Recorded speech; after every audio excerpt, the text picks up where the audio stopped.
Wow, what a nice day. Oh, that book was pretty nice. Oh, what the heck? What the heck is... where does this apple come from? What the heck? What? Where did this apple come from? Hello everybody, welcome back to another video. Wait, In today's saying video, we're going to be Who are doing you? physics in Minecraft. What?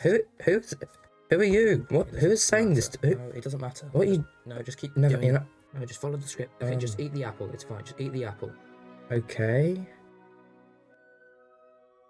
And tell me how it tastes after you've eaten it. It's pretty good. Oh, so you like apples? You can have a lot more if you want. I mean, they're alright, I guess. Oh my gosh. Yeah, Okay, take that. not that good. Jeez. Oh my take gosh. those apples. That's not like. I don't need all of these. What the heck? Oh, A metric ton of apples. not a bit less. Oh my gosh. I think I know what gravity is now. Oh, Good. So Jeez. that's the start of today's video. Gravity. That's the first thing we're going to be working out in Minecraft Who today. even are you? It doesn't matter. Whatever. Anyway, let's get into today's video. Alright.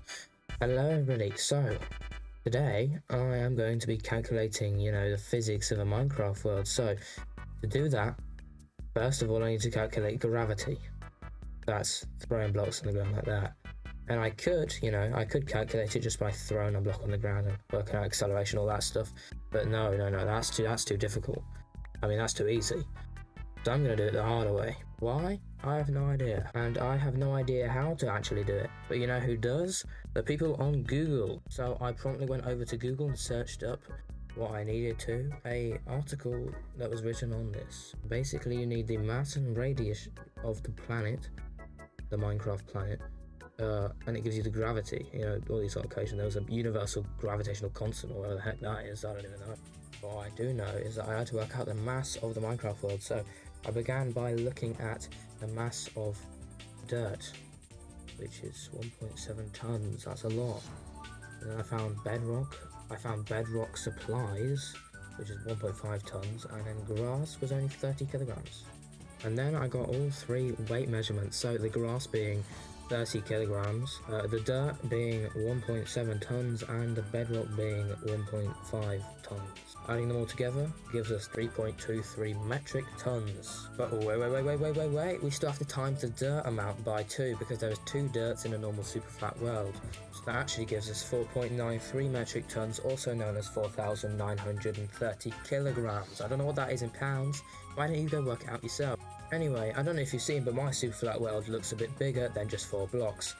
So we're still going to have to times that by about 60 million. So now I'll begin to paint to tell you how it's done. Anyway, basically you get the major thing that's not right, obviously a circle equals that, because this circle is radius equals that circle. Does that make sense? Obviously a circle fits into a square and it has a blank zone, so it doesn't really work that way. The radius works in a circle, it doesn't work, it's just a corner square. What are we going to do? Basically we're going to draw a circle in a square, we're going to get a radius of the circle, I'm going to get a radius to where it touches the corner square, I'm going to add it together, I'm going to divide by 2 to give me the answer, and that is how I'm working it out. What?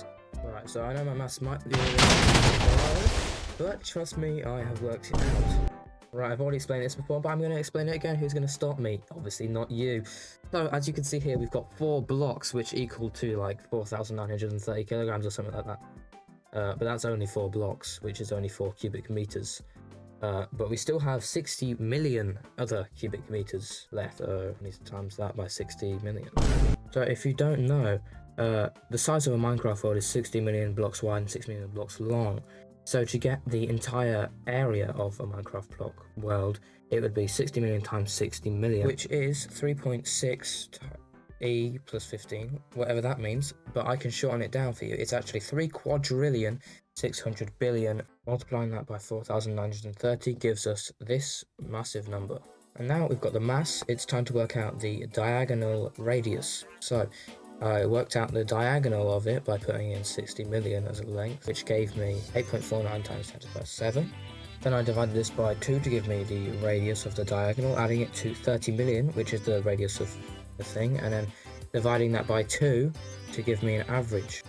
Right, we're going to take that average and we would have squared it. Here's a little equation for gravity, because we're now finishing it all off and we're going to find out gravity right now. So, as you can see on the screen, gravity equals the gravitational constant, whatever that is, times by the mass of a planet, divided over the radius of the planet. That is the mass of the planet, that is the universal constant, and it is over the radius. I'm not even going to try and say all of those numbers because they are really big. Anyway, there's the answer. And there's our gravity, 0.00009. Alright, I'm back on the Minecraft world right now. So I'm going to test the gravity of the world, not by using my equation, but by just throwing blocks onto the ground. So, I'm going to start by throwing this cubic meter of bricks onto the ground. And as you can see, it only took that many seconds just to hit the ground. And it actually doesn't even matter if I throw a piece of paper. That's how you know that there is no air resistance in Minecraft. And it doesn't actually care about mass either in Minecraft, because it doesn't matter if I throw a cubic meter of bricks or an entire, unconstructed house worth of bricks, or just a whole stack of paper. It doesn't matter because they all hit the ground at the same time. So something's wrong. But that's not the only thing that's wrong. It's also about how I jump. So most people think that Minecraft Steve, the maximum height he can jump is 1 block, 1 meter, like so. But actually, the maximum height you can jump is 1 meter and 3 snow layers, which with a bit of maths is coming about to 1.375 meters. So that's the maximum height Steve can jump. And don't get me wrong, 1.375 meters is pretty tall. Minecraft Steve is around 2 meters tall already, so that means he's jumping over half his height. But on the moon, for comparison, that only had a gravity of like 1.6 or something. Although for comparison, on the moon, which had, that gravity, they could jump easily 3 meters, which is 3 Minecraft blocks, just like if it was 60 centimeters on Earth. Obviously, we know in Minecraft you can only jump around 1 meter. Really, we should have been able to jump that high. You couldn't even see me in the frame, it was so high. Although in Minecraft we can only jump that high. So something's wrong. Don't get me wrong, the gravity that I worked out, that can be using all sorts of formulas to work out everything in Minecraft. But something's wrong. Minecraft needs to fix its gravity. We should be able to jump with 1 tap of the spacebar into orbit, but we can't. Anyway, that's the end of today's video. Thanks for watching. Goodbye.